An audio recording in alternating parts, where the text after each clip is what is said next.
Service an Oregon flag. Yes, sit in the big chair. Let's get a picture of you.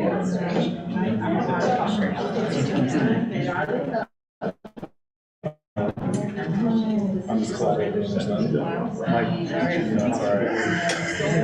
That's all right. I haven't heard it.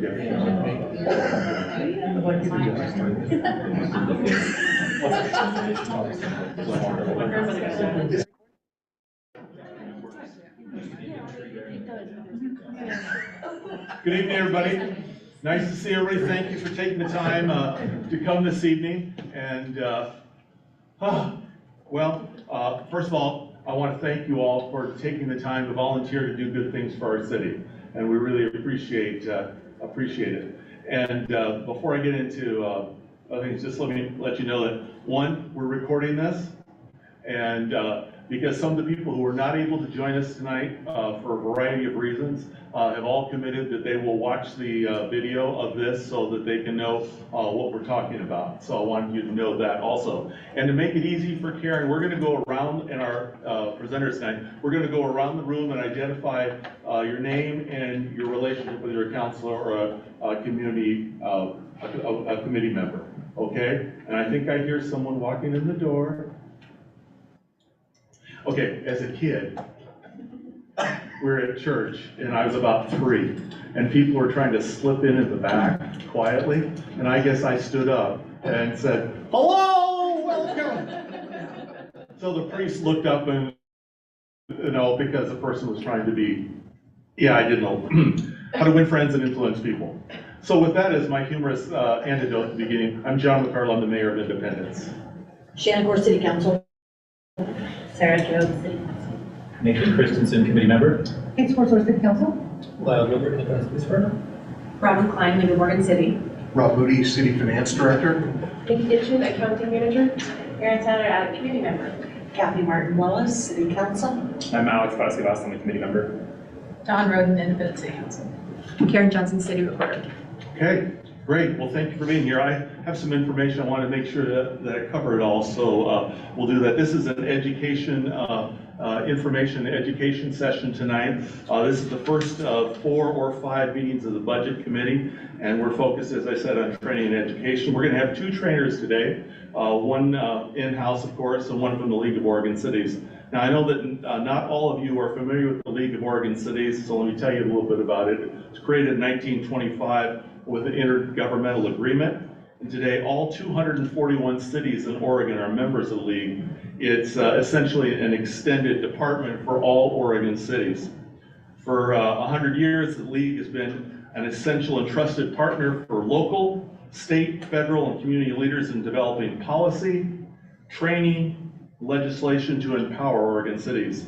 The League is governed by a 16-member board of directors, which represents all 12 of Oregon's regions, Coast, South Coast, Gorge, everybody's represented, and all 241 cities. 10 of the 16 current board members are from cities smaller than 12,000, and 11 of the current directors are from what are known as rural or frontier communities. The focus of the LOC has always been to serve the cities of Oregon through collaboration, advocacy, training, and shared best practices.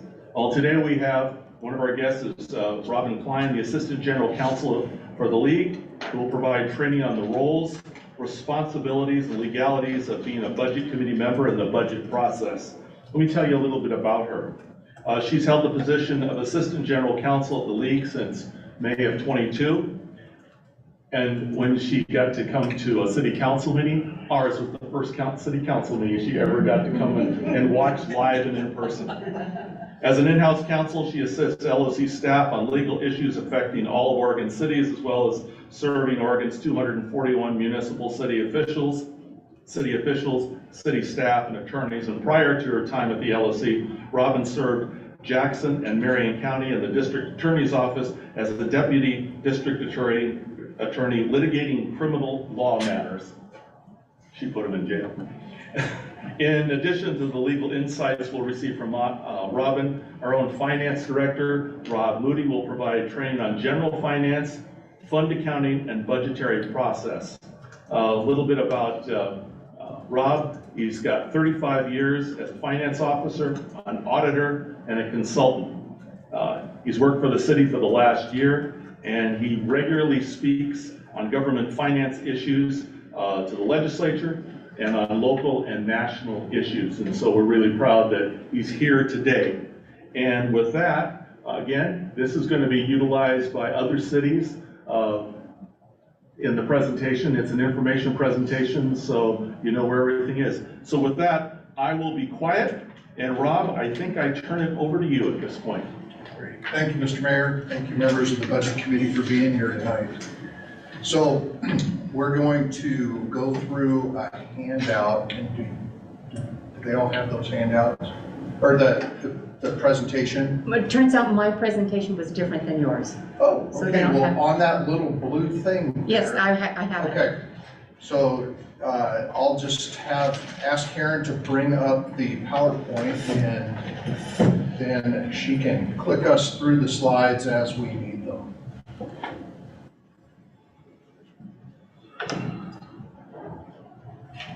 Awesome, thank you, Just a Karen. minute, I need to share the screen so that way it gets to Oh, okay, Zoom. Sorry. you just hit escape, it'll bounce Thank you. back out.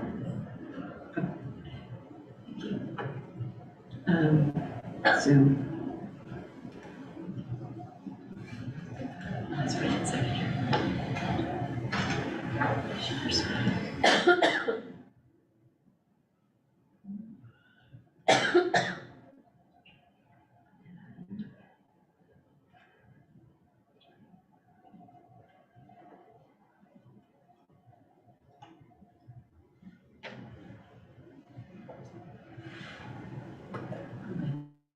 That's still looking because I need to be.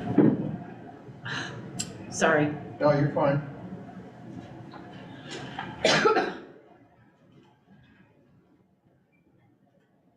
Perfect.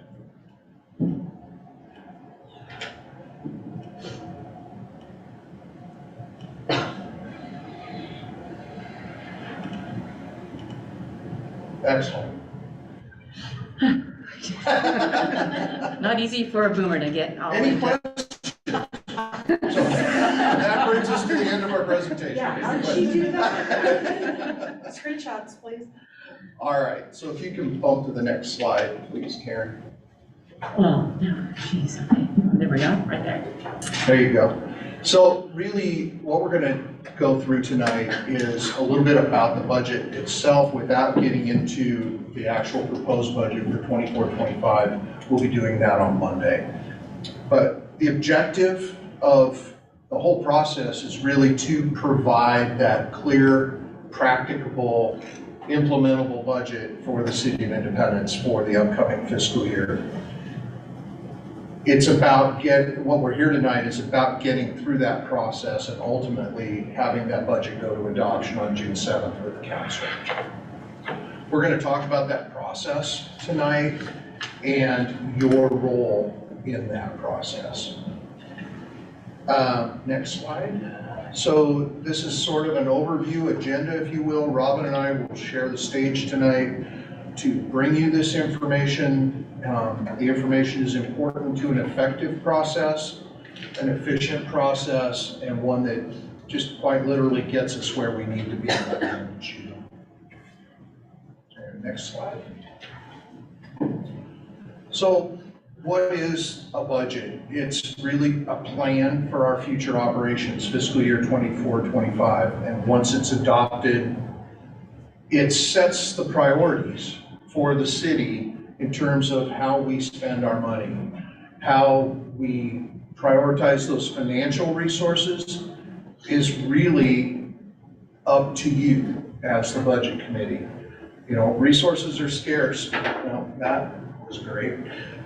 Resources are scarce. They're scarce in every community in Oregon and every community really across the country. You know, there's never enough money, right?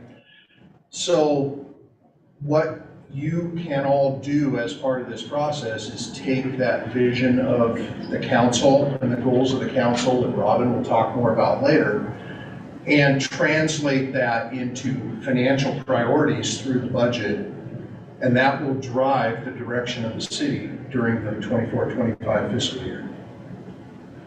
A budget in a local government in Oregon is different than a budget in a business or in a not-for-profit. A budget in a not-for-profit or a corporation, those are spending plans, right, that get put together. They can be tossed, they can be adjusted, they can, a lot of things can happen. A budget in Oregon for a local government, in our case the city, is a legal binding document. So that comes with, some responsibility.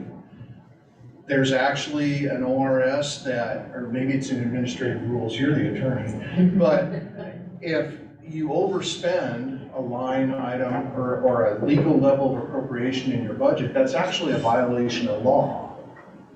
And the law says that city councilors can be held individually liable for those over expenditures.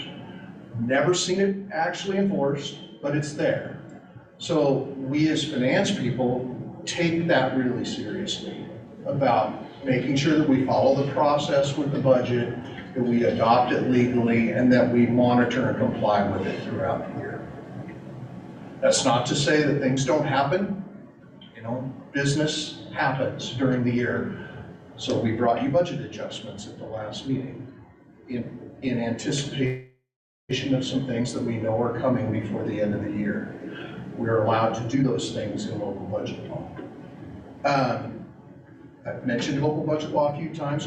ORS 294 really clearly lays out the process that we're going to follow this year and that we followed in the past. All of this gives that, not only the compliance with that law, but it also gives that visibility and transparency to the community that isn't only required, it's really necessary for the process to be valid and supported and to work. Because without buy-in, obviously from all of you, in terms of your support or votes for or against the budget, the process falls apart. So, we take that as staff, we take that really seriously, and we know all of you do as well. So again, we thank you for being here. I'm going to turn it over to Robin to take the next slide and talk a little bit about more of the process at a detail level. Thank you, Rob. So as you all heard, kind of the introduction of where this evening's training is going to go, Rob is here to really talk about some of the minutia portion of how it applies to you, though that will come in the latter portion. But what I'm going to be talking about and addressing is some of the larger big picture items, things that apply to you. As Rob mentioned, there are a lot of laws that govern this process. And somewhat starting at the big level, the Oregon Revised Statutes, Oregon Chapter 294, it does really specifically lay out the process that has to be followed. But in that, in Oregon, we are privileged enough to have what's called home rule, which we won't really go into that, but there can be local policies that can also apply to the process. And the City of Independence does have some locally adopted rules. It's the local adopted rules of city council procedure, and that actually applies to all committees and subcommittees. So that's why I'm going to be bringing that up, because the Budget Committee is essentially how I see it. It's a very specific committee because the budget is a very special thing. It's all about transparency for the public to be able to know how the public dollars are being spent, as well as a clear path for staff throughout the duration of that budget to know big picture following city council policies, as well as the Budget Committee kind of guidance implementing that council policy that's been adopted. So we'll kind of go over just how Oregon Revised Statutes and local adopted rules, as well as city charter, kind of play into the process of the Budget Committee. So we'll go to the next slide. So some of you may have taken some League of Oregon Cities trainings in the past, and we do talk about these big picture items. Public meetings is a very big one for governing bodies in the state of Oregon. So Oregon Public Meeting Law, how many of you have heard of that before you joined this committee or council? All right, some people have no idea that when they join a committee or they join council that these set of laws actually exist. And so Oregon Public Meeting Law does apply to the Budget Committee. as well as other subcommittees and city council. And these are just some tenets of public meeting. There's no secret ballots. That's for purposes of voting, so that the general public knows what is happening, who's voting, and how that's going. It applies to electronic and telephonic meetings, and quorum is required. How many of you knew what quorum was before you joined city politics? Okay. How many of you know what quorum is of the budget committee? Any other guesses? Can I call on the? No, don't call. Okay, so typically, the general rule is 50% plus one person. So if you got 14 budget, check my math, but you've got 8 people as quorum. All right. So far, so good. So, yeah, legal doesn't do the numbers, that's finance department. Finance. So public meeting, what generally applies is, that is called the Sunshine Act, and it's for transparency purposes. So if you'll go to the next slide, please. How many of you have heard of serial meetings? All right, so we got some folks. So this has kind of been around in the state of Oregon since 2016. How you can think of serial meetings is participation of quorum of a governing body over a period of time. So as we just talked about, a public meeting is when you have a quorum present and you discuss city business. And there are certain legal requirements to have a public meeting. But in serial meetings, it's a little different. A series of meetings happens with a quorum of folks of the governing body over a period of time. And this is an unlawful meeting.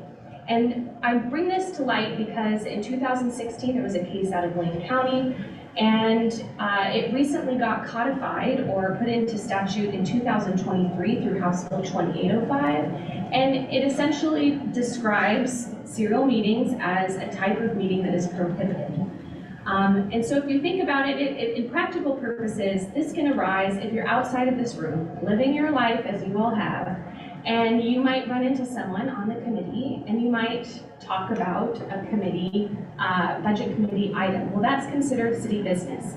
And if you and that other person, let's say the mayor and the council president have that, and then the council president and Councilor Rodriguez have that same conversation, and then Councilor Rodriguez and Councilor Liu, well, in this scenario on the screen, you will have had a quorum talking about city business outside of a legal public meeting. So it's just something to think about as you're going through this budget process. I know city councilors have probably heard this. This adheres to them throughout their time as an elected official. But as a committee member during the duration of your service, that too will apply. So just something to keep in mind.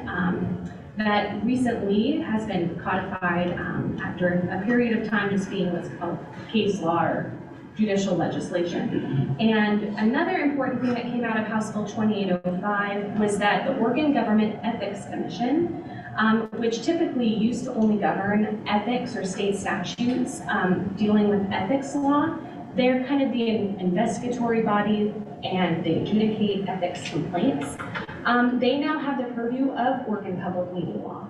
And so how that's unfolding will take place over the next year or so. But essentially, and we'll talk about the OGEC or OGEC a little bit later, but if you have any questions, if something comes up, they are a resource for any individual anywhere. You can give them a call. I called them today. They answered on the second ring and I got transferred. Can you believe it? It was fantastic. They are pretty amazing. Yeah, so highly available. Yeah, and that's a great resource for anybody, especially if you're either new to public service or you just have a weirdo question that you don't want to bother someone with. They're there and they can answer questions now, both about public meeting and ethics. So I just wanted to put a plug for that as kind of new legislation that's happened. We'll go to the next slide. So this is just a general overview of how the City Council and the Budget Committee do have to adhere to the Oregon Public Meeting Law. Just think about quorum or serial meetings that can they typically accidentally occur. But just have that in the back of your mind. And just to note that your locally adopted council rules of procedure also recognize that open meetings and committees do have to adhere to the Oregon Public Meeting Law. So next slide, please. And I mentioned ethics, that's ORS Chapter 244. We're not going a deep dive into ethics here. And ethics has kind of a scary, it's a scary word sometimes. But here, what I wanted to bring to the awareness of the group is the potential and actual conflicts that can arise throughout the duration of the process, or if you're on city council, obviously throughout here, different items come up. But just to have this in the back of your mind, the real difference is obviously the italicized underlined word, the could and the would. So a potential conflict can occur for an individual on the budget committee if an action taken by the public official, you, could have a financial impact on that official, relative, or business. And so this is pretty nebulous. It seems like it could encompass anything, especially if you look at the relative statute, who is defined. I didn't put it on the slide, but just to quickly go through it: spouse, parent, step-parent, child, sibling, step-sibling, son-in-law, daughter-in-law, parent, step-parent, child. The list goes on. So just be familiar with yourself and whether or not you have a potential conflict based on the status of the relative or business that you're associated with. And then how that differs is from the actual conflict is if that item in front of you as a budget committee member would have a financial impact on those same set of folks. And so if you'll go to the next slide, very, very basic difference, right? We've got an actual conflict, potential conflict. You announce it the same way, you disclose it in the same way, and this is at any meeting that this item may be affecting you, but the difference is recusal versus remaining and discussing and deliberating. And so making sure that you're clear on where those items may stand with your associations is just something to keep in mind as you enter into the budget committee process. And so there also could be, this is another thing, I just bring it back to the budget process. The budget is one of the most important things, if not the most important thing. It's the money, it's how things run. It's specifically sought out by statute. It has a specific process. So the state legislatures have deemed it a very important process. And so the optics of conflicts of interest or bias or something like that can really be scrutinized by the public. And so just to be in mind, if you feel like, and this is what I called OGEC about, is I was like, well, what if you just have an optic concern? You don't legally, technically meet the definitions on the previous slide, but it just feels, like it doesn't pass the sniff test, as lawyers say. I don't know who came up with that. But if you're just kind of like, this is really, it feels like I need to make a statement, but I don't meet the definition. There can just be a disclaimer, but make sure if that disclaimer happens, that it's clear that it's not a legal, potential, or actual conflict. And if you're not sure, give OGEC a call. They'll run you through the factual specifics, and they'll tell you. They're there to advise you. So that's another resource that's available to any public official. We'll go to the next slide. So kind of those big picture items, ethics, public meeting laws. Now we kind of get to move into the nitty-gritty of roles and responsibilities. So just a visual depiction, you got city council and you got budget committee. Those are the governing bodies of this process that we're talking about. And then we have city administration and city staff that are making those policy choices and approved budget items come to life. And so we'll go through each of those. Next slide, please. It's a good one. So city council, they're there to provide policy decisions. They're there to provide a vision, both short-term and long-term, for your community. They're there to adopt the final budget. So be sure that the budget committee is only passing a proposed budget. Things can happen at the city council level that you may or may not agree with as a governing body as a whole. So it's really, that's a very big distinguishing factor between where city council sits and budget committee sits. We'll go to the next slide. So city council, just briefly, they're also bound by all of the local governing documents and laws that the budget committee is. They're typically more accountable, and I say accountable in the means that they are on the ballot. Now, I know half of you are on the ballot, but, you know, that's where the difference is, as far as, if you look at kind of the distinguished bit. But there's the charter, adopted city council rules of procedure, local contracting policies, ORS and OARs. And they, through the adopted rules, have to endorse and personify civility, decorum, professionalism, and communication. That also applies to the budget committee process. And again, the real highlight, they're the ultimate decision makers in approval of the budget. Go to the next slide. And so one of the items I picked up from your website was a very awesome looking goals through 2040.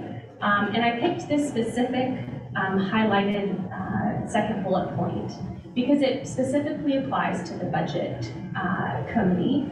And that's that the council has adopted and wants to endorse sound financial planning backing all community initiatives, ensuring that public dollars are wisely and prudently invested. So that is an adopted policy that the budget committee, through the buy-in process of being on the committee, is also trying to follow through with. And in turn, all of the city staff trying to make that budget come to life. We'll go to the next slide. I'm gonna hand this one over to Rob. Okay, so I know some of you have had, you know, an opportunity to meet with Kenna. The budget message will be presented on Monday to the committee as a whole, and that's really the official kickoff to the budget committee's work. That budget message is really a summary of the proposed budget. It talks a little bit about where some of those key decision points are going to be for y'all. It talks about some of the challenges that the city is facing. It talks about some of the things that we've been able to get done. It's really meant to be, in lay terms, kind of what's going on, where we're at, and where we're trying to go with the budget as proposed. And remember the stages of the budget. Staff presents a proposed budget to you.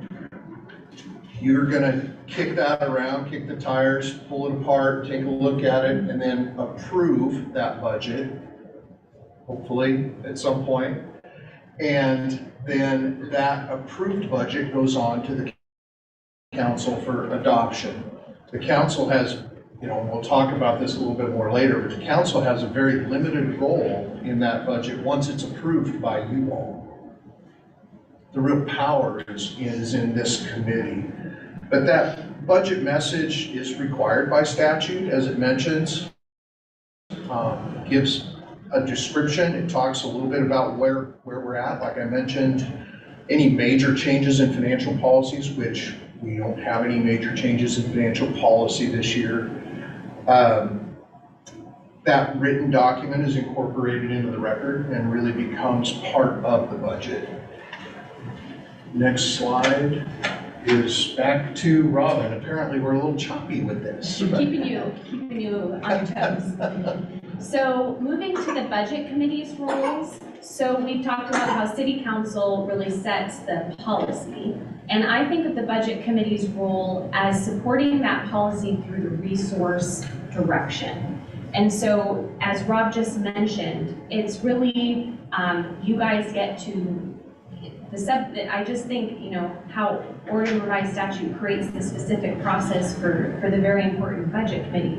That's where you're going to wrestle with some items, but it always is through the lens of the policy level that's already been set, and that you align the resources with those city goals. And again, it's the preliminary budget that gets passed as a whole unit.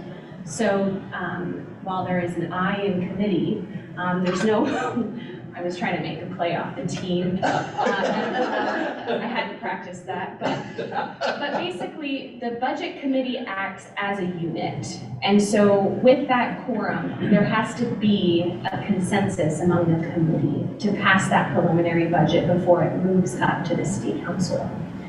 We'll go to the next slide. So just to kind of put some highlights in the committee's role and purpose.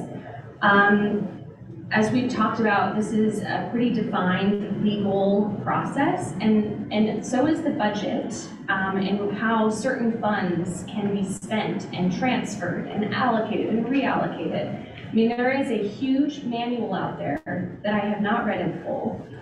Maybe Rob has.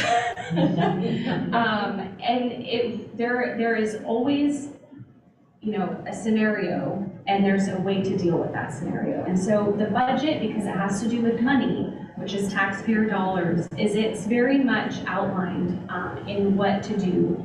And so funding lawful programs is one of those things. Being responsive to constituents.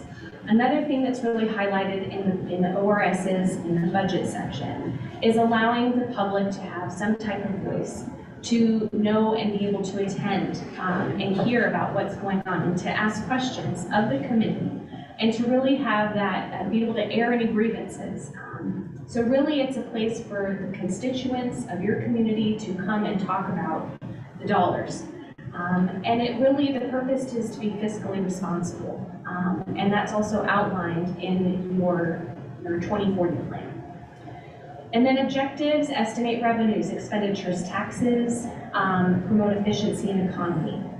And we're gonna get in the next few slides to the best practices a little bit, specifically with the teamwork mentality and familiarity with the process. I think is starting out this evening and really priming the pump on what to expect in the next couple of meetings, and just to be prepared for that. And I just wanted to highlight, the budget committee's role is really to assist staff to shape the budget as well. Because again, the staff are the folks that have to make it all come to life through day in and day out administration of the budget. Go to the next slide. So as you're probably already aware, because you're on the budget committee, it's the governing body plus an equal number of appointed electors. And so it's 14. In this case, but that can differ across the state of Oregon, depending on how many people are on that governing body. Y'all are volunteers, so thank you. You're not thanked enough. No compensation for you. Electors are registered. Yep. Electors are registered voters in the district, cannot be city officers, agents, or employees, staggered 3-year terms, and have equal authority. That's specifically set out in statute. So again, you're acting as a whole, not as an individual for specific advocacy points. It's all coming down to the group of you as a committee with equal authority, trying to apply a budget that best adheres to your community's values and visions. And so this is just a little bit of your local rules, but your charter addresses vacancy appointments, which I geek out on and find super interesting because that also differs in every single city in the state. So we'll go to the. So actually, just real quick, that all members have equal authority, that's always kind of sometimes that's a little foreign to maybe the appointed members of the committee, but the council members here in this committee are not here as council members. They're literally just here as equal members of this committee. They have no greater power or lesser power than any of you that are appointed to the committee, which is kind of what makes this all work. And fairly unique. I mean, I'm not sure of any other committee where you have every single governing body member paired with a citizen of the community. It's pretty unique, and again, kind of goes back to the significance of the budget committee. So thanks for highlighting that. And the next slide, we'll just briefly stay on. I just thought it was a great visual depiction of the appointed citizens and just kind of the staggered, yes. And can I add that if that is an error on my part, she is not the chair. I just really hope we spelled everybody's names correct. That part I got. Well, this is for scrutiny for Rob later. If, I just thought it was worth noting just kind of the staggered. And then I also noteworthy, I think it's everyone's second round. Is that true if you're not on council? We have one that's new, I right? do, yeah. Yeah. First rodeo. That's first row. All right, well, welcome. Yeehaw. All right, so we'll go to. Says the man from who works with the Oregon Beef Council. Oh, dude. So you'll get a little bit more information from Rob, I'm sure, but the general process, as was already spoken about, the first meeting, which is next Monday, budget message is read, public comment is heard, budget document is available, and I just was putting a plug for a new House Bill 3156. Online newspapers are now acceptable.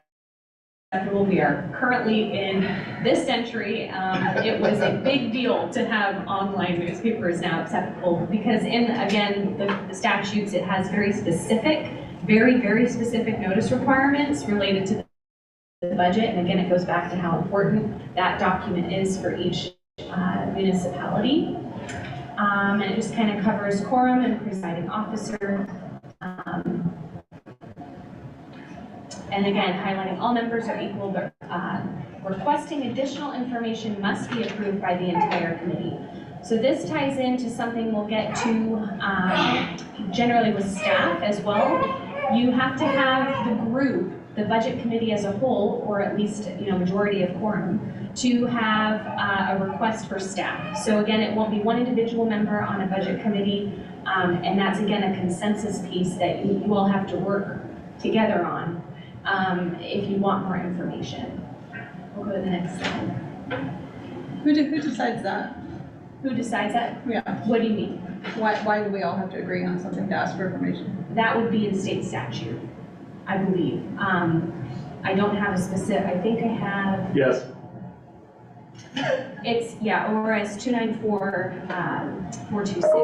So that would be, these are all specifics, the process. It's so specifically outlined in statute. So I guess just to clarify, Mhm. would that have to be essentially a majority of the body requesting or unanimous when I hear consensus?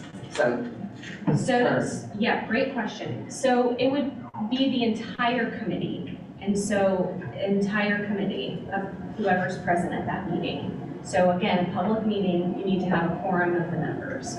So the numbers could look different depending on who shows up. You can't have a meeting without a quorum. So it would be that committee. And we all have to agree? It says the entire committee. I would like to circle back after reading the statute. yeah, because It's a I would great- assume that a majority request, since That we are acting is as a typical. body, Yes. would in fact be a unanimous decision. So that a majority, I would think, would qualify to get that information. I'm gonna circle back just to confirm, Okay. because I don't wanna misguide you, but I agree typically with governing bodies, it's quorum to have a meeting and a majority of that is consensus, which is what you just kind of, that feels right. So I will follow up with Rob on that. We can let you know at the beginning of the meeting on Monday. Okay, and so unfortunately, I'm missing that meeting, but We'll let you I know. will be watching the recording after. What was the ORS? 29? I'm gonna look through it, but I'm pretty sure it's 294-426. Thank you. Caveated asterisk, I can change my mind if I find it differently. Great questions and great point to make sure that I'm accurate on, so thank you. So the budget committee, what do you all do? So there are 6 statutory requirements, and that's the budget document, budget message, public comment, discussing and revising if needed, approving of the budget, and then there's some approve each tax levy. There's some specifics about that, which we won't really get into, and approve preliminary budget for council. And then again, that arrow, it's what you all do together after you approve that preliminary budget for council, is that goes to the council for final approval. We'll go to the next slide. So again, just overview of what rules apply to the budget committee. We've got the city charter as well as the adopted council rules and procedure. A lot of this mirrors what I talked about in the city council section. And so specifically that last bullet where budget committee members are required to maintain stability, decorum, professionalism, and communication per local adopted rules. So that does apply to the budget committee. There is a budget committee section that specifically adheres that to this committee. We'll go to the next slide. So this is just a snapshot of the 2040 plan and essentially reiterating that the budget committee is here to consider council goals for the fiscal year and long-term strategic plan, city goals, objectives, and policy. All of those are kind of hanging in the balance during the discussions that you all have with the proposed budget provided by staff to really direct where that discussion goes. And decide and propose budget cuts based on those adopted policies. We'll go to the next slide. So I highlighted that communication was a part of the locally adopted procedures as something that you all buy into as being a part of this committee and being a representative for your community. So these are just a list of general team principles. I mean, you could put this in front of a board, you could put it in front of a sports team, maybe not as much maybe not all sports teams, but some. But these are just general, yeah, team principles, right? You have a shared understanding of the process of the goals. You have a shared ownership. So as a collective, you all are the budget committee and you all are responsible for the product that comes out of your committee. Everyone contributes. You all are here in statute. You all have an equal voice. The presiding officer really is there also to create an atmosphere of trust and encouragement, but that's also on the duty of every other member. And I would say the number 7 for you guys and really all government bodies or governing bodies, participative, yeah, okay, wow, it sounded wrong. Decision making is really what governing bodies are there to do.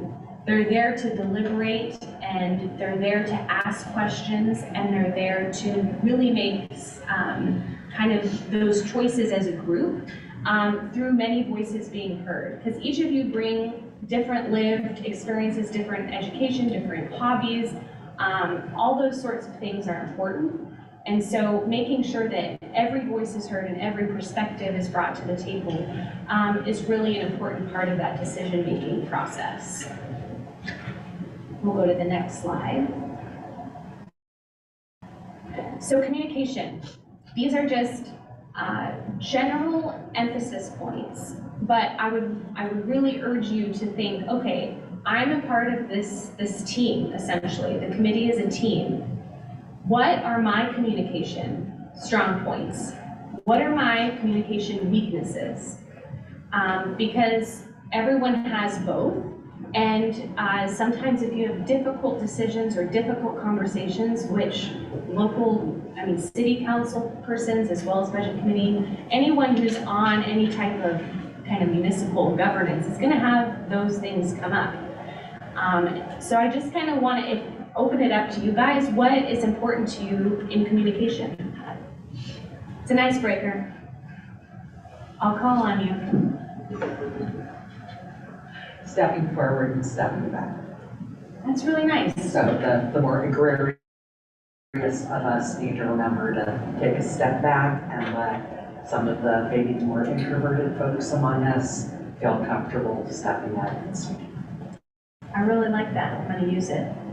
Thank you. I stole it from somebody else. That's what we do. Yeah, it comes up in all the rules all the time, so.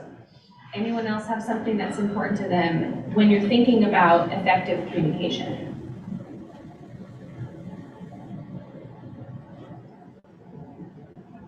Do your homework. Be prepared.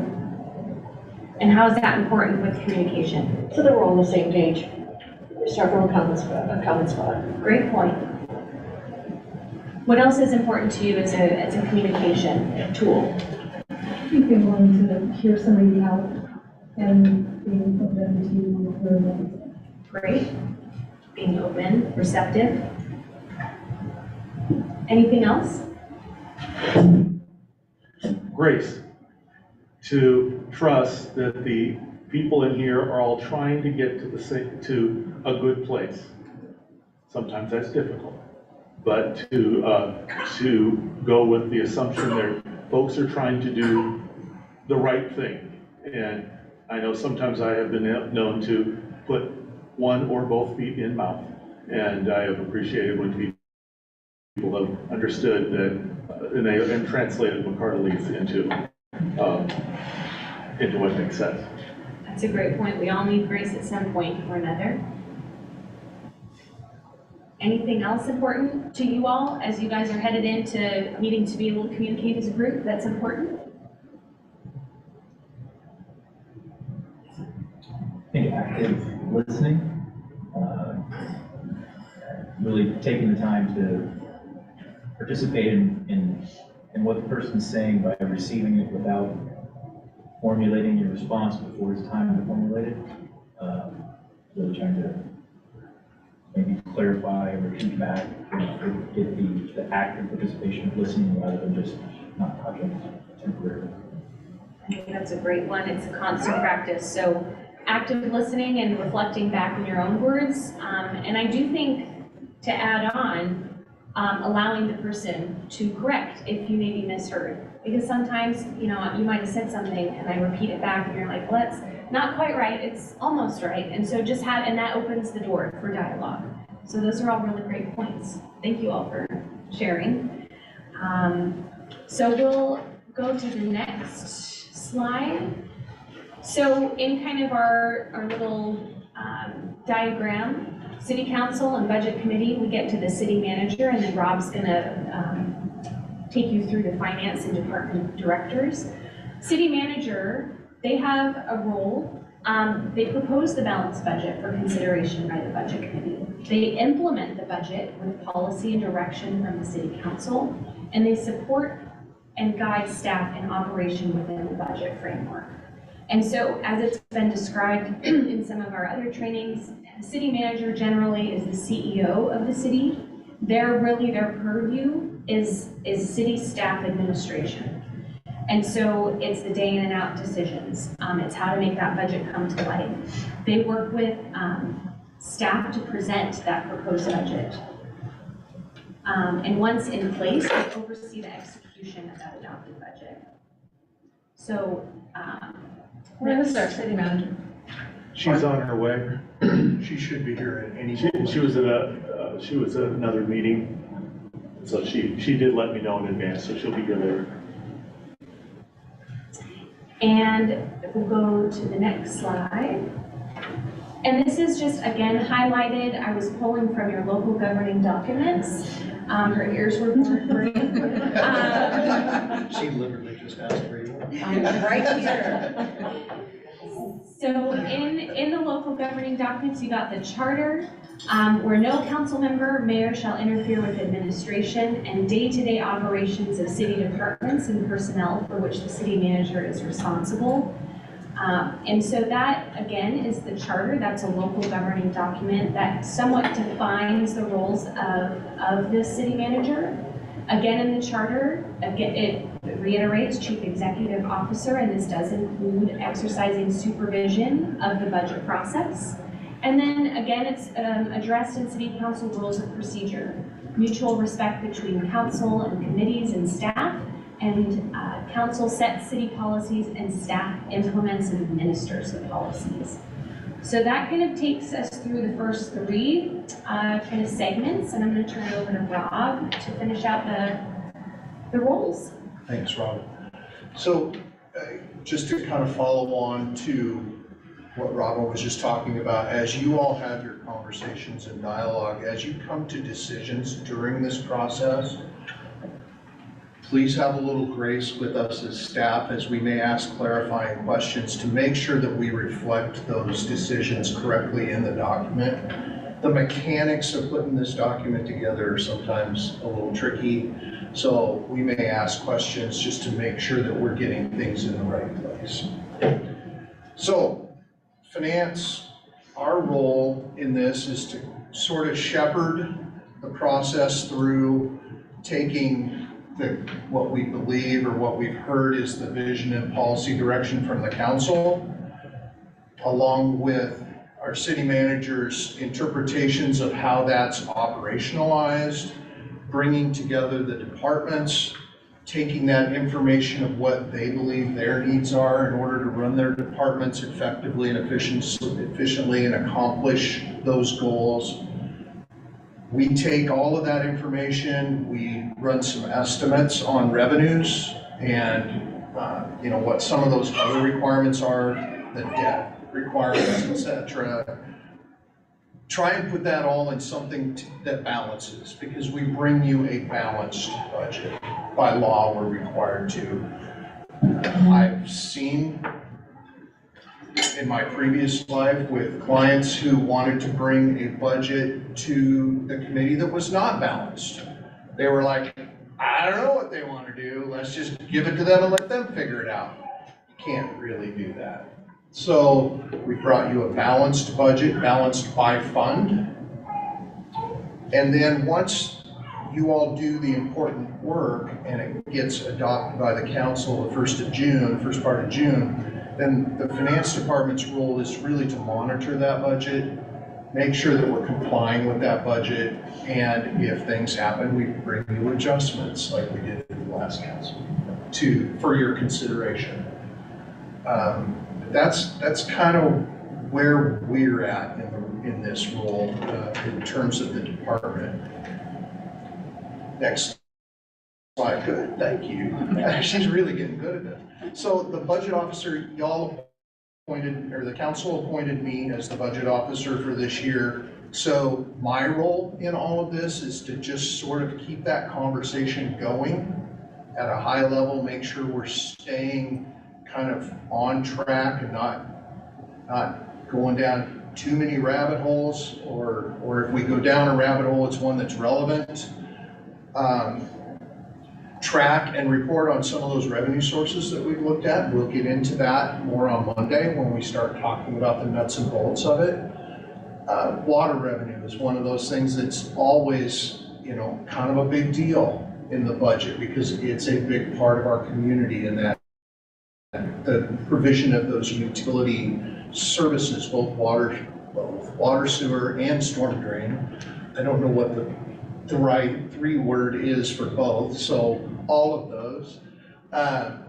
Development-related revenue, we're going to talk a little bit about what drove some of our estimates there and what we're expecting to see there. PERS contributions, we all know kind of from past years' experience what PERS is about, and that rates aren't going down anytime soon. How much are they going to go up, and those kinds of things, and the impacts that PERS has on our personal services estimates, along with other things like medical premiums and some other things that are driving costs up. Having those real clear goals and objectives from you to us as staff is something that, my role as budget officer helps me kind of keep on track. And then making sure that budget stays tied to the priorities of the mayor and the city council. For example, making it up now. Let's say that one of the council priorities was to promote development. Their number one goal was to promote development and independence. And then as a budget committee, we started cutting community development planning and the building inspection department. Those would be at odds, right? So we would try to bring that back around and make sure that we're realigning those things. So again, city council appoints the budget officer, and this year, you're stuck with me.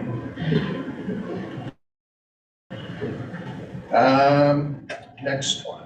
So the department directors, they'll all be here next week on Monday, and their job is really at the minutia level, the nuts and bolts level of they requests together, and that's what initially came. So a little glimpse behind the curtain, if you will. The department heads put all of their information together, submitted it to the finance office. We put it all together, and then city manager and I sat down with each department director individually, and Nikki, and worked through those requests with them. We challenged them, we asked them questions, we said, maybe you missed this, are you forgetting something here, whatever. All of that went back and forth until we felt very comfortable that we were all on the same page with each department. And then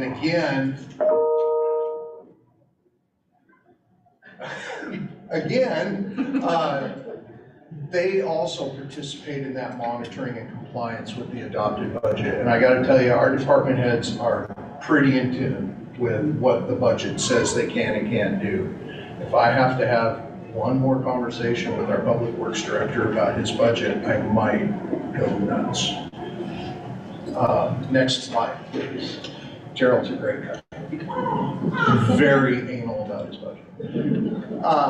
Rules and requirements. So we've talked a little bit about Oregon local budget law. This whole budget process has some pretty clear side rails on it, and those side rails are laid out in that Oregon local budget law manual. It's available online, you all have access to it. It's not a difficult read, it's probably not something you want to do late at night. But it lays out the process, the requirements to ensure transparency and that public involvement that we've been talking about so much this evening. Ron, Yes, ma'am. that is available where online? If you just Google Oregon Local Budget Law Manual, it will come right up. Yeah. Or if you can't find it, call me and I'll email it to you. It's on my laptop because I'm that guy. The process itself has several well-defined steps laid out in that manual, and it's basically takes ORS 294 and translates it into something that anybody can understand. It's real clear about the roles of the various players that we've discussed here tonight, and it sets the deadlines. And those deadlines are in your budget calendar that you've seen. Those of you, I guess, on the budget committee may not have seen it yet. It's in the front of your budget document that you'll get later this evening. But the way we do that is we start at June 30th, which is the absolute drop dead date for having a budget adopted, and we move backwards from there on how long we think it's going to take to get through each step of the process. Now, y'all keep talking about 5 meetings. I really hope we don't have 5 meetings, but if we do, we do. But we've allowed time for 5 meetings, including today. Again, the over expenditures thing, I talked to you a little bit about what it says in statute about that. There's the theory versus the reality. That theory is there, that it's a punishable offense, if you will. The reality of it is I've never seen it actually enforced, but we do take it seriously. And if we have over expenditures, we get a nasty letter from the Secretary of State that says, how are you going to correct this? And we have to give them a corrective action plan. So, next one. So this is where I'm going to even step back more into the weeds for just a minute. So bear with me, if you will, because some of you who are not been around governments a whole lot maybe don't know a lot about fund accounting. And when I was an auditor, we hired some guys who had never done governmental auditing, and they're like, how tough can this be, man? I've been doing construction, and like, ooh. And at 6 months, they were ready to go somewhere else because it's complicated, or it can be complicated.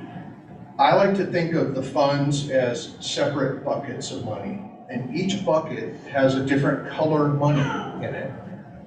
Now, the general fund bucket, that money's red and there's never enough of it. Okay, it's almost always empty, right? We just know that. But there's restricted buckets like debt service.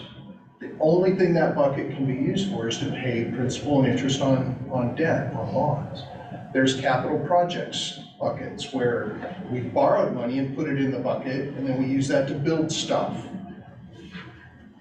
The budget process allows us, in certain cases, to take money from one bucket and put it in another bucket. Very public, very transparent. It doesn't allow you to just go, well, I need more money in the red bucket, so I'm just gonna take some and put it in there. That's not what local budget law allows. You have to do it all above board in public meetings, in the kind of thing that we're doing here. Does that make sense? Kind of that bucket it's my favorite metaphor.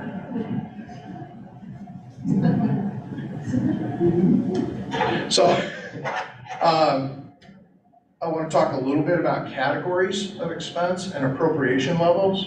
So, the way we budget in the general fund is by department. So, we have some flexibility within the department to move things between line items as long as we don't overexpend the total that was budgeted for that department. So for example, in the finance department, we were without a finance director for a while. We had originally budgeted in personal services for a finance director. We really needed money to pay this contractor to come in and fill that role. We were able to do that without having to come back to the council for a budget adjustment because we budgeted for the department as a total, okay? In other funds, we budget by our legal level of appropriation is at a category level, meaning personal services, materials and services, capital outlay, debt service transfers, and other, okay? So again, it's a little more restrictive in those funds.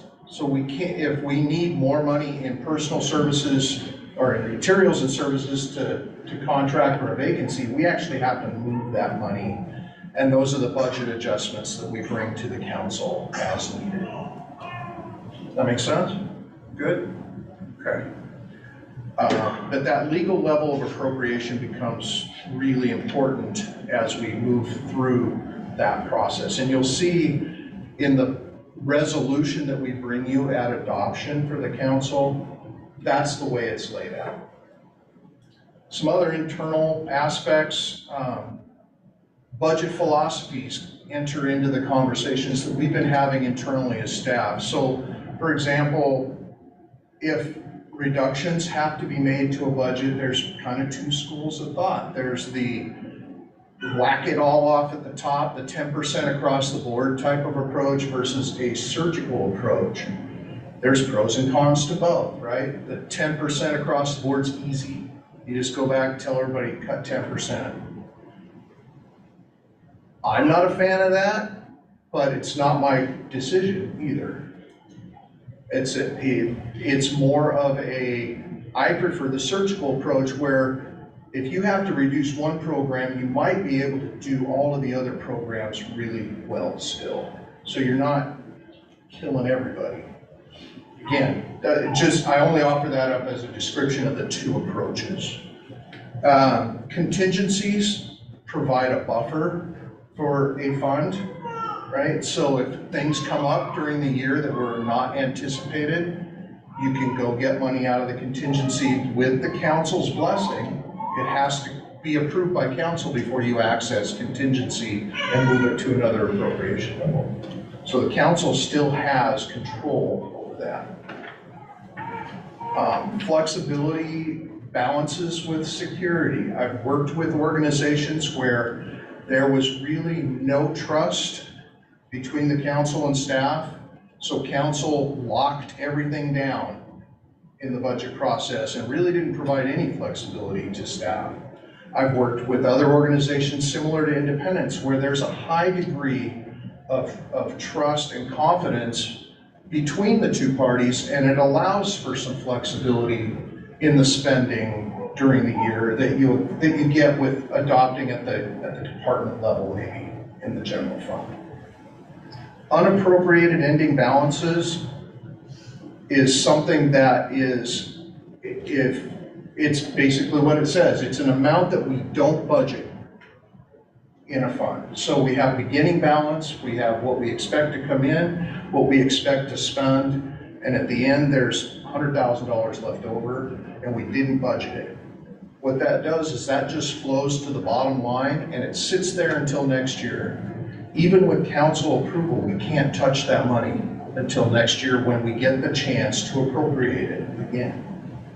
There's reasons you do that. We do that in the debt service funds. We set aside an amount equal to the first interest payment in that following fiscal year to make sure we've got it. Because things happen, right? And if maybe property taxes don't come in the way we think they do, we still have to pay those bonds. And that gets us an extra 6 months to kind of figure it out and get a plan in place. Is that how our police department, for instance, saves ahead for a car purchase that we know is coming down the road, or is that a different creature of its Sort own line? of. What you'll see in the budget this year is in, God, I gotta be careful because I don't know if I can talk about too much of the detail. We use something called reserve for future expenditure in the budget, but it flows to the bottom. Okay. So it's verbiage. But yeah, basically it's the same thing. Sorry, I'd really love to be able to talk more about that, but I just don't want generally answer lawyers gonna my yell at me question. if I do it wrong. One on each side. Yeah, she's the only one I'm worried about right now. You or me. Just kidding. So some trends and forecasts and some things that we will get into in more detail as we go into the budget, but just to give you an idea of the things that we think about when we're putting this together. You know, property taxes are projected typically with the statutory increases in assessed value and any anticipated growth, you know, new growth, new construction. Less growth, that has an impact as well. Transient lodging tax is another one. We kind of have an idea based on what's been going on this last year. Everybody knows our big contributor in transient lodging tax is the hotel over here. So we watch carefully kind of what their occupancy rates are. And we kind of know what their rates are in terms of nightly rates and stuff, and they report all that stuff to us every month. So we can take that and refine our estimates a little bit. Capital projects, you're gonna hear a lot about that from our Public Works Director and what he's got planned or not planned based on the resources available and the master plans that have been done. Direct charges for personnel services and some other costs that are shared across. I went to the next slide, sorry, Karen. My bad.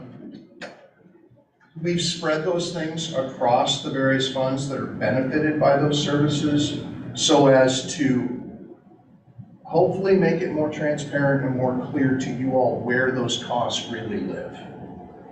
As opposed to putting all of the city managers and her departmental salaries and benefits in one place and then having other funds transferring into it, because that's confusing in and of itself.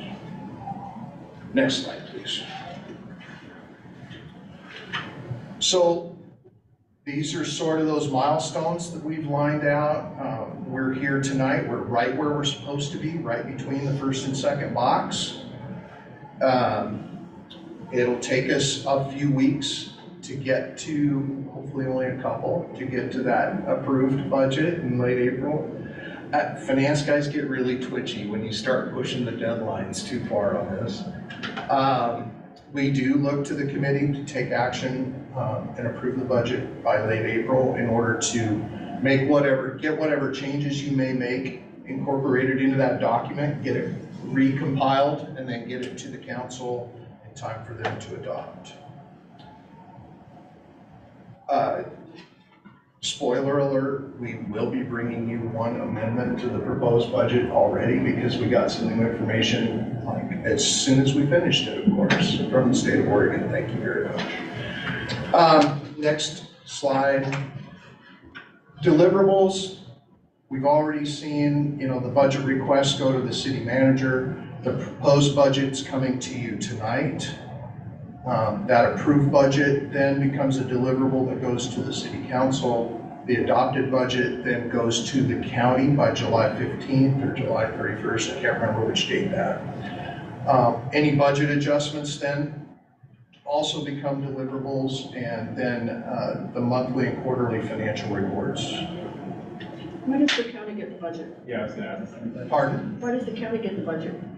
Because they have to levy the taxes. And it's a statutory requirement that all local governments file their budgets with the county in which they reside. Is that right? Yeah. Thank you. You're great.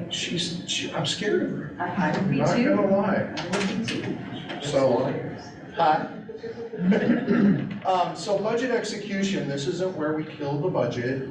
This is where we execute the budget in a way that means we're gonna get it done. So it's all about compliance, and Nikki and I spent a fair amount of time this afternoon going through the March financial statements and looking at budget versus actual and noting some questions and making some notes that we're gonna discuss with the city manager. And there will be a report coming to the council for the quarter ended March. And then some of those evaluations result in budget adjustments and changes as necessary to make sure we stay on track and stay in compliance.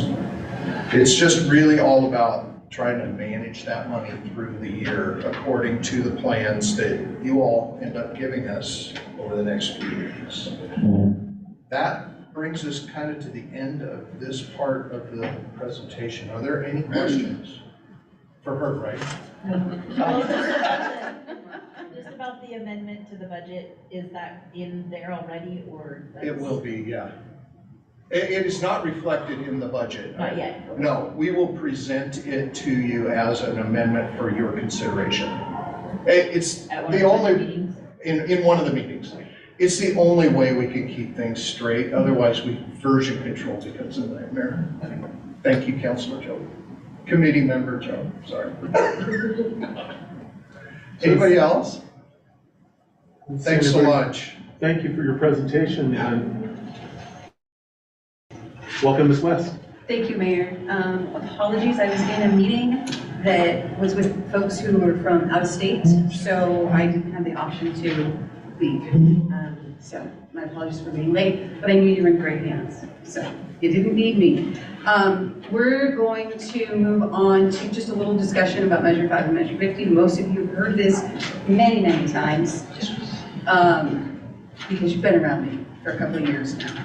But we're gonna watch the video, Karen. That's gonna be our first event on Measure 5 and 50. Nikki's gonna hand out your homework, which is FAQs and a presentation on Measure 5 and the effects that it has on the city. Because this affects what our revenue is, which affects what we can do. So as soon as Karen pulls that video up. I gotta figure out how I'm doing this. And some of you have already seen it, but I watch it every year. It's worth watching every year.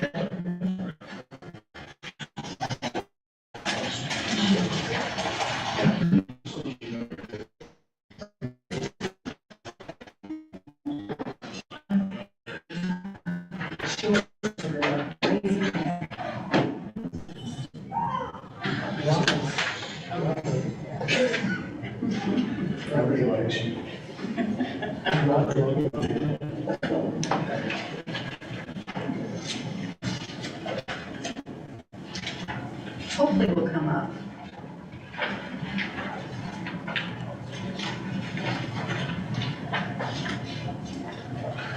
Yeah, I have to see what I'm doing here.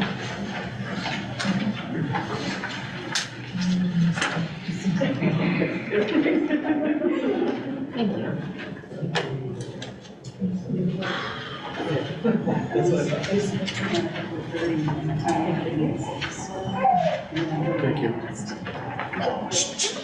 you. Some backgrounds.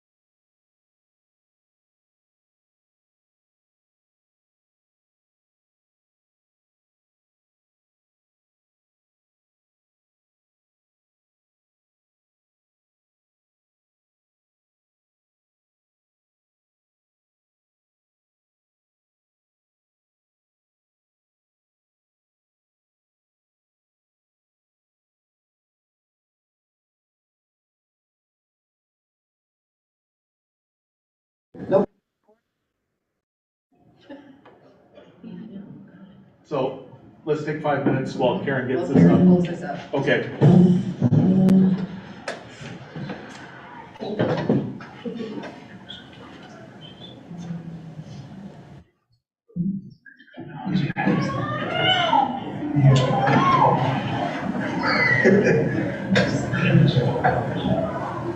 Hey, Kenna, Yes, the ma'am. population of Corvallis is more like 65,000. Is it 65,000?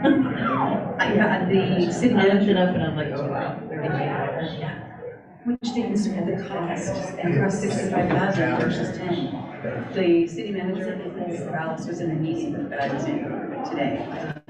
So we were all chatting about it. But He's a very, very, very good city manager. He's been there 9 years. He's just he's an engineer and just very, very good guy. He does a great job. I was looking at our building, our Corvallis house, like what you had talked about on there and stuff. Yeah, did you see it on First Ashley? No, I heard on top of that. And that's what a lot of cities have done. Hey, how'd you divide your? Yeah, well, even with all of, because our fees are so much higher. 4 feet 8 inches. We're Wow. tax Corvallis if we How is were that for all compared to else, other fees. Really? Congratulations. We were bigger, Who beat you, Jordan? good, bad, and bigger, as we know. That's exciting, Jack. Congratulations. Yes, I'm really proud of you. I'm really proud of you. Get your homework done, I'll make home. 1, 2. It'll be about 45 minutes to an hour. Did you guys get dinner?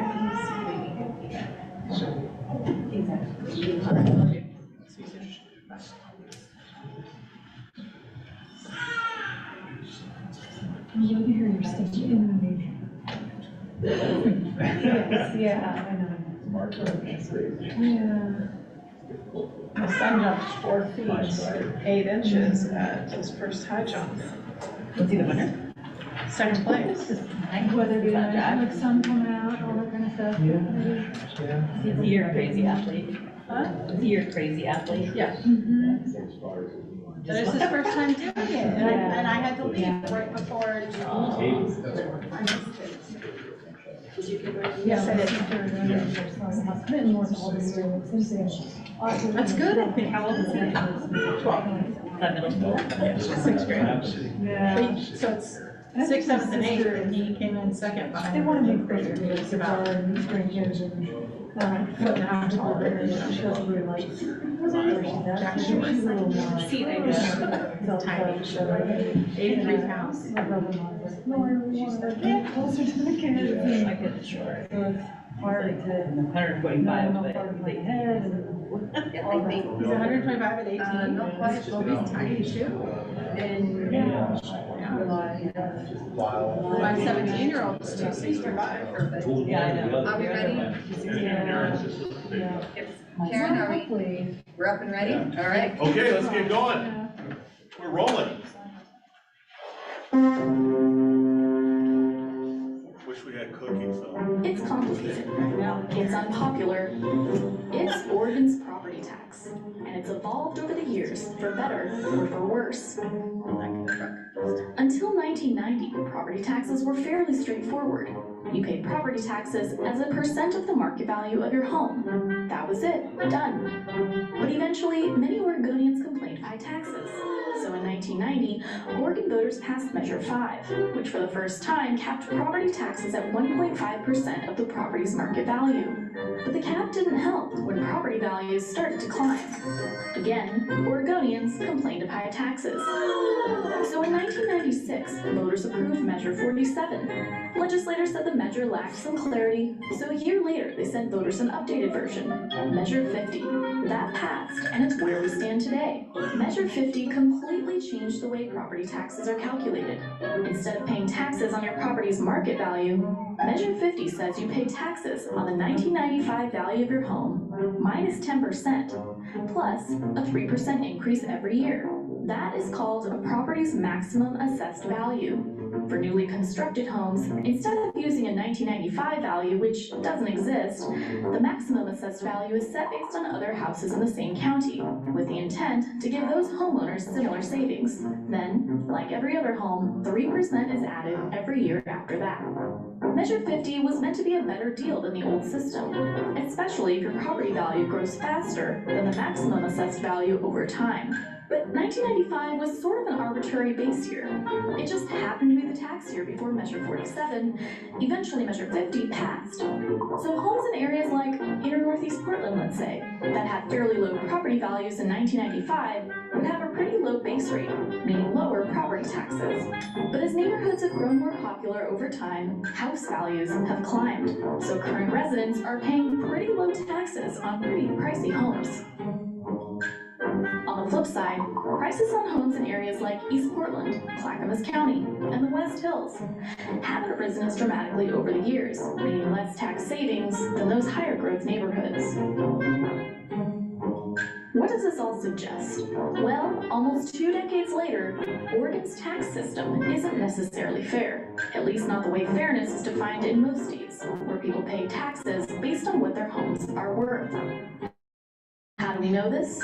Well, we took the total amount Portland area homeowners saved on property taxes under Measure 50 last year and redistributed it according to property values. About 57% would see their tax bills go down, meaning only 43% do better under the current system.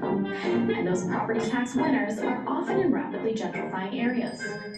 This means people whose home values aren't rising as quickly, which is a majority of homeowners, carry a disproportionate share of the tax burden.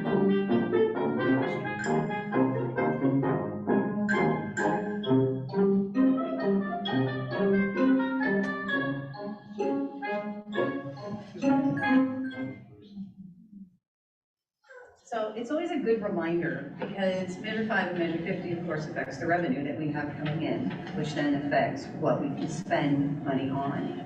I've given you 2 documents, part of your homework, and you're gonna get the budget here in a minute, and that's part of your homework as well. Take a look at these FAQs from the LOC, which is where Robin came from tonight, so you know it's good information.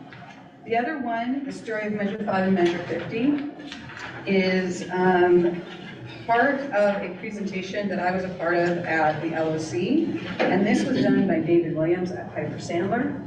It's really an excellent summary of Measure 5 and 50 and what it looks like. It's even better than the LOC one, sorry. It's not as easy to read though. It is not as easy to read, but it is great, great information. And it's something that as you work through our budget, you'll need to keep in the back of your mind. That's all I'm gonna say about Measure 5 and 50. We're gonna give you the budget. We are almost done, because we're gonna give you the budget. And we're not gonna give you the budget message tonight. We're not gonna talk about it, we're just gonna give you the budget. That was a request from last year. You wanted to have plenty of time to look at it and to read it before we talk about it. So we're giving it to you tonight without discussion. The one thing I would ask is that it is really easy to take a look at the budget. It is really easy to take a look at what we are doing in the coming year and to look back and say, shoulda, coulda, woulda, right? I'm a barrel racer. I hit a barrel and shoulda, coulda, woulda. But remember, in 5 years, in 10 years, in 20 years, people are gonna be looking at the decisions you make today. And they aren't here. They don't know what you see. They don't hear what you hear. What they will see is the budget document. So give the people before you the grace that you would like to have in 5 years, 10 years, and 20 years. And let's focus on moving forward and doing the best for our community that we can. So the budget summary will tell you, or the budget message is a great summary. Rob's over there distracting Time for me to go. It is. The budget message is a great summary. Start there, work through it. Any questions, feel free to email us, Rob or I, and we will be prepared to answer those questions on Monday night. So before we wrap up, let's just, thank you. So you have reading for the weekend. So just a reminder that our next meeting is Monday at 6:30 in here, okay? That's the budget committee. Council members, you have a work session on Monday at 5:30 for 1 hour, and we're talking Water rates. water rates. It's a work session, so we have a 1 hour there, and then we'll do the budget. And at the budget committee on Monday, we will be doing, is that department head? That is department heads. Okay, and so, And Rob's kind of a big deal. He's your budget officer, and he'll be running that meeting. will there be cookies? I think Karen's Yeah. gonna make cookies happen. Oh, good. Oh, I forgot. She- I'll make sure there's cookies. Oh, good. Well, that's good. Is everybody okay? Counselor. Just one question, if we're gonna be in this room, can we spread the tables a little bit? Because we wanna be able to open this book, we wanna be able to Yes, ma'am. open the book and Yes, do what ma'am. we need to do. Yeah, Yeah, when we got down here, the room was completely empty, and we just had so little time to get everything set up. That's fine, if we just Thank you. spread the tables a little bit, that'll work. Okay. And then the people who are not here have already committed to watching the material that we received this evening. And so we'll go from there. And if I know that some people wanted to be here this evening, were not able to be here. I mean, we won't be able to be here on Monday, but we'll again watch all the proceedings. So with that, have a pleasant evening. Thank you all. Good night. Karen, I'm glad I got to sit.